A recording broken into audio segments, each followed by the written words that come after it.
श्रीराम जय जय राम। नाम हे रूपापेक्षा व्यापक आहे।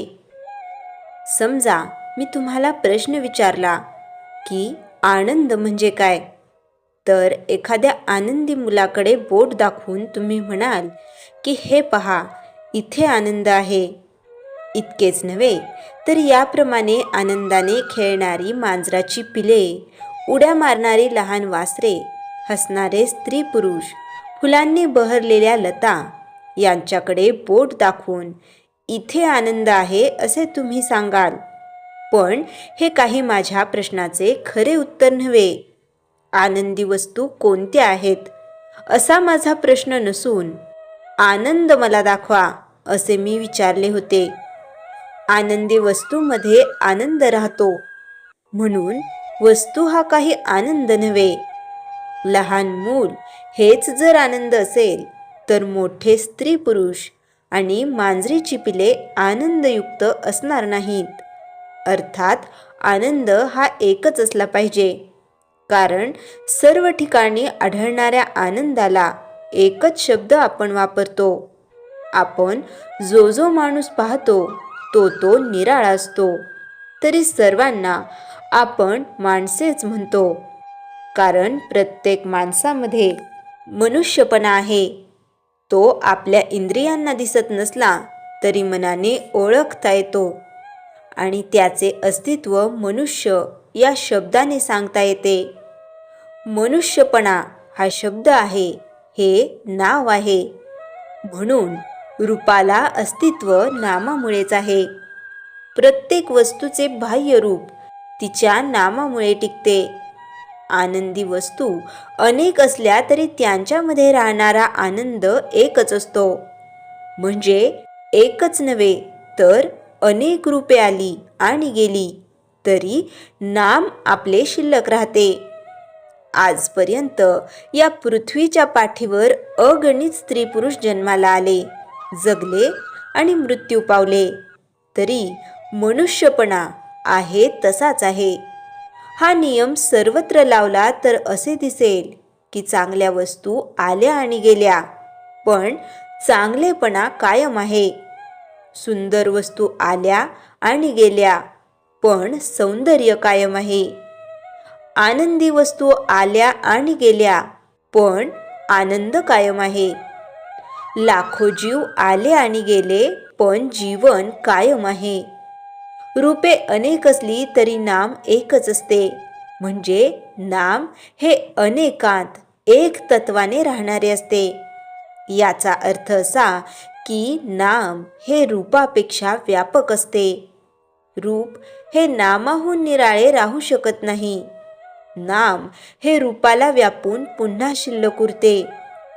नाम हे दृश्याच्या पलीकडे आणि सूक्ष्म असल्यामुळे त्याला उत्पत्ती आणि विनाश, वाढ आणि घट, देश काल, निमित्ताच्या मर्यादा इत्यादी कोणतेही विकार नाहीत।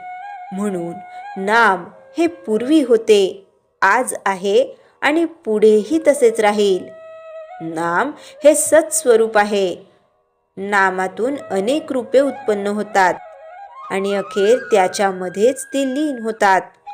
शुद्ध परमात्म स्वरूपाच्या अगदी जवळ कोणी असेल तर ते फक्त नामच होय। म्हणून नाम घेतल्यावर भगवंत आपल्या जवळ असल्यासारखाच आहे। श्रीराम जय जय राम। चैतन्यवाणी माझे बोलणे प्रत्येकाला कळते। ज्याची तेवढी तयारी असेल तेवढे त्याला कळते, पण वाया कुठेच जात नाही। श्रीराम जय जय राम। श्रीराम समर्थ। दासबोध समास 2 दशक 4। विश्लेषण। समर्थ रामदास स्वामी सत्संग, असत्संग, संगतीचा परिणाम आणि संगतीवरून होणारी जीवनाची घडण यावर सखोल विश्लेषण करतात। या दशकाचा मुख्य रोख आहे संगती हीच माणसाची खरी शाळा आहे। जशी संगत तशी मती। ओवी 1-2 संगतीचे अनिवार्य परिणाम. ओवीचा आशय, मनुष्य कोणाच्या संगतीत राहतो त्यात संगतीचे गुणदोष त्याच्यात उतरतात. शब्दार्थ, संगती, सहवास, जवळीक. गुणदोष, ग्रहण, चांगले वाईट स्वभाव अंगीकारणे. विश्लेषण, समर्थ येथे अत्यंत मूलभूत सत्य सांगतात. माणूस स्वतःला स्वतंत्र समजतो, पण प्रत्यक्षात तो संगतीने घडत असतो. संगतीचा परिणाम हा हळू पण खोलवर होणारा असतो. ओवी 3-4 असत्संगाचे स्वरूप. ओवीचा आशय, दुर्जन, विषयासक्त, अहंकारी लोकांची संगत मनाला अधःपतनाकडे नेते. शब्दार्थ, असत्संग, अधोगामी संगत, विषयासक्त, इंद्रिय सुखात गुरफटलेले. विश्लेषण, समर्थ असत्संगाचे परिणाम सांगताना अतिशयोक्ती करत नाहीत, ते वास्तव दाखवतात. असत्संग माणसाला हळूहळू विवेकहीन बनवतो. मोठा दोष नसतानाही माणूस घसरतो कारण संगत चुकीची असते.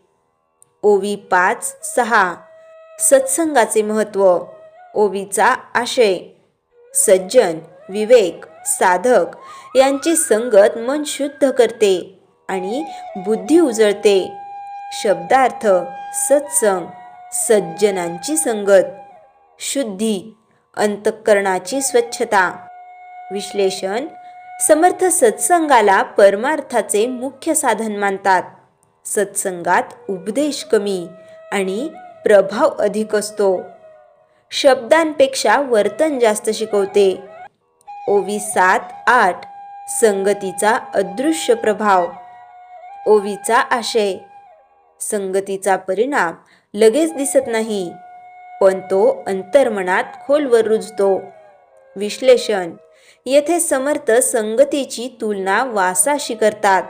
जसे फूल किंवा कचरा जवळ ठेवल्यास वास लागतो, तसेच संगतीचे गुण मनाला लागतात. हा प्रभाव टाळता येत नाही, फक्त निवडता येतो. ओवी 9-10 स्वतःला बळकट नसेल तर संगत धोकादायक. ओवीचा आशय, मन दृढ नसेल, विवेक पक्का नसेल तर कोणतीही वाईट संगत घातक ठरते. शब्दार्थ, दृढ मन, स्थिर व संयमी वृत्ती, विवेक, योग्य अयोग्य निर्णय शक्ती. विश्लेषण, समर्थ येथे सावध करतात. आपण किती मजबूत आहोत याचा प्रामाणिक विचार करावा. मला काही फरक पडत नाही, हा गर्व धोकादायक आहे. ओवी 11-12 मोठ्या लोकांची संगतही धोकादायक ठरू शकते. ओवीचा आशय, दिसायला मोठे, विद्वान, प्रसिद्ध लोक जर अहंकारी असतील तर त्यांची संगतही पतनकारक ठरते. विश्लेषण, समर्थ येथे अत्यंत सूक्ष्म मुद्दा मांडतात. सत्संग म्हणजे केवळ मोठ्या नावांची संगत नव्हे, तर गुणी आणि नम्र व्यक्तींची संगत होय.